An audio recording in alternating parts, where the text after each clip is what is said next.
तो वहां रहने वाले सिंधी थे, हिंदू सिंधी भी थे और मुस्लिम सिंधी भी थे, लेकिन बंटवारे के अंदर सबको अपना अपना राज्य मिला, हिंदू सिंधियों को कुछ नहीं मिला। महात्मा गांधी ने हिंदू सिंधी नेताओं को यह कहा कि आप ऐसा करें, पोरबंदर गुजरात की तरफ आपको हम अपना स्टेट बनाने की थोड़ी सी जगह दे सकते हैं। लेकिन उस वक्त के हिंदू सिंधी नेताओं ने सोचा नहीं, हम तो नमक हैं, आटे में मिलकर के रह जाएंगे, बस एक रस हो जाएंगे, विनाशकाले बुद्धि विपरीत। ये जो आटे में नमक की बात हुई, इससे सिंधी बिखर गए। कुछ सिंधुवर्गी हिंदुस्तान के बाहर हांगकांग वगैरह में गए, यूरोप गए, अमेरिका गए, हिंदुजा वगैरह यूके में सेटल हो गए। आप जानते हो ये बहुत बड़े नाम हैं सिंधियों के। और हिंदुस्तान के अंदर भी जो मिलिट्री एरियाज थी, जो कैंप्स थे मिलिट्री के, उसमें उनको एज ए रेफ्यूजी रखा गया। चाहे वो भोपाल की कैंप हो, आगरा की कैंप हो, मुंबई की उल्लासनगर की कैंप हो, साउथ की कैंप्स हो, और सिंधी कैंप्स में आ गए बिल्कुल रेफ्यूजी बन करके। नो डाउट उन्होंने बहुत मेहनत की और मेहनत से ऊपर आए, उनको कोई रिजर्वेशन का स्टेटस नहीं मिला, लेकिन उसकी कीमत उनको चुकानी पड़ी। और उनकी कीमत यह रही कि सिंधी जो खालिस भाषा सनातनी थी, वो अरबी सिंधी आज भी चल रही है। वो उल्टे हाथ से लिखने वाली अरबी सिंधी लिखते हैं। सिंधियों की मूल भाषा क्या है ये उनको भी पता नहीं होगा आज, क्योंकि इतिहास 1300 साल तो पुराना हो गया। सिंध में मोहनजोदड़ो, जिसके ऊपर इतनी बड़ी फिल्में बनी, इतना इतिहास है, ये सिंधियों की विरासत है।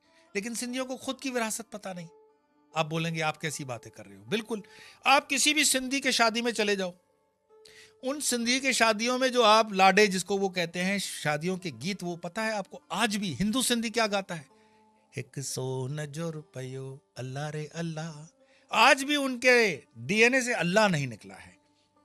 वो बोलचाल की भाषाओं में, मैं कई सिंधियों के घरों में बहुत मेरे घनिष्ठतम संपर्क रहे हैं, आज भी बोलचाल की भाषा में अल्लाह को बोलते हैं और उनको बड़ा फख्र होता है कि ये हमारी विरासत है, ये सिंधियत है। लेकिन मैं आपको ये चीजें क्यों बता रहा हूं? सिर्फ इस चीज को समझाने के लिए कि अगर उस वक्त सिंध के राजा दाहिर को सब राजाओं ने सपोर्ट किया होता तो बटेंगे कटेंगे वाली बात तब नहीं होती। और आज भी जो दक्षिण में हो, उत्तर में हो, पूरब में हो, पश्चिम में हो, बटेंगे तो कटेंगे, उस पर ध्यान नहीं दिया तो क्या पता 1300 साल तक कुछ सिंधी आज भी हैं जो अपनी संस्कृति के लिए लड़ रहे हैं। मुझे बताओ सिंधियों की कोई यूनिवर्सिटी आप, मुझे बताओ सिंधियों का कोई हिंदू स्टेट आप, मुझे बताओ सिंधियों के कुछ ऐसे योगदान सांस्कृतिक जिनके ऊपर सिंधी एकत्र तो हो सके। सिंधी बिखर गए हैं पूरे दुनिया में। बहुत काम किया उन्होंने, सिंधियों ने बहुत काम किया है, पैसे बहुत बनाए, लेकिन संस्कृति को वो बचा नहीं पाए। मैं पिछले दिनों मेरे पास एक निमंत्रण आया राजस्थान के सिंधु दर्शन यात्रा में। एक खबर छपी है कि राजस्थान सरकार की सहायता से सिंधु सभा टाइम्स में राजेंद्र सचदेव का आर्टिकल है कि विधानसभा अध्यक्ष वासुदेव देवनानी सिंधी हैं, ये राजस्थान के स्पीकर जो हैं अध्यक्ष वासुदेव देवनानी सिंधी हैं, और वहां के मुख्यमंत्री भजनलाल शर्मा तो हैं। एक यात्रा होती है सिंधु दर्शन की यात्रा। वो सिंधु दर्शन की यात्रा 18 जून से 30 जून तक होगी, इस साल भी होगी।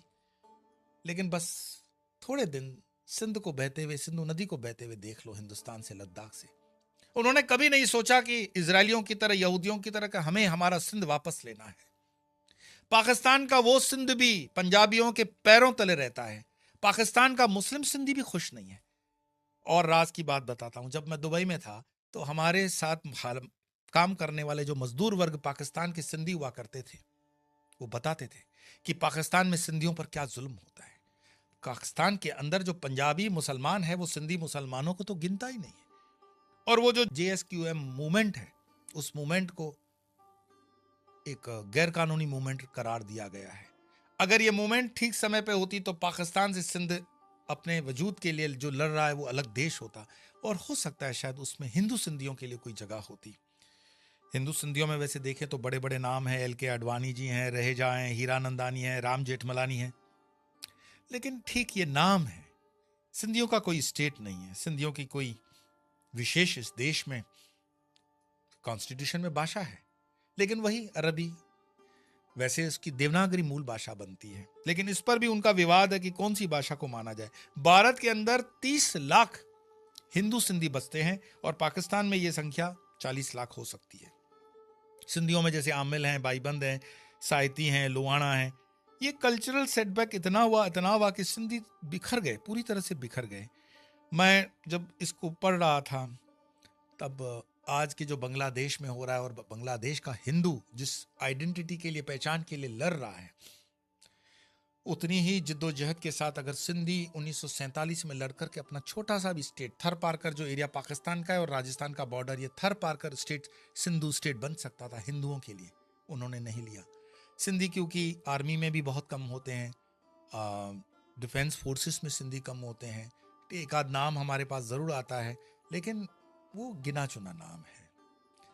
सिंधी एक वो इतिहास का एग्जाम्पल है जिसे आपको समझना चाहिए कि बटेंगे तो कटेंगे, बटेंगे और कटेंगे क्यों? 1300 साल के इस इतिहास पर रिसर्च करूं। मैं आज भी सिंधियों से मिलता हूं तो पूछता हूं, बताओ मेरे सिंधियत कहाँ है? सिंधी संस्कृति कहाँ रखी है? दुबई में रखी है, यूके में रखी है, हांगकांग में रखी है, दुनिया के हर देशों में सिंधी है, लेकिन सिंधियों का कोई देश नहीं है ना? गजब बात। और शायद उनको जिस दिन ये जग जाएगा कि हिंदू सिंधियों के लिए अपनी एक भूमि होनी चाहिए, तब यह हमारा जो राष्ट्र गीत है, पंजाब सिंध गुजरात मराठा द्राविड़ उत्कल बंगा, तब जाकर ये सिंध अंदर आ पाएगा। तो मैं तो आज भी ढूंढता हूं कि सिंधी कहाँ है, सिंधियत कहाँ है, हिंदू सिंधी कहाँ है। अगर आपको कहीं इसमें कुछ मिल जाए, जानकारी हो, कोई डेटा बन रहा हो, तो कमेंट्स में मुझे ज़रूर जानकारी दीजिएगा। आप सबको आज इसी होमवर्क पर मैं छोड़ रहा हूँ। फिर मिलेंगे, तब तक के लिए नमो।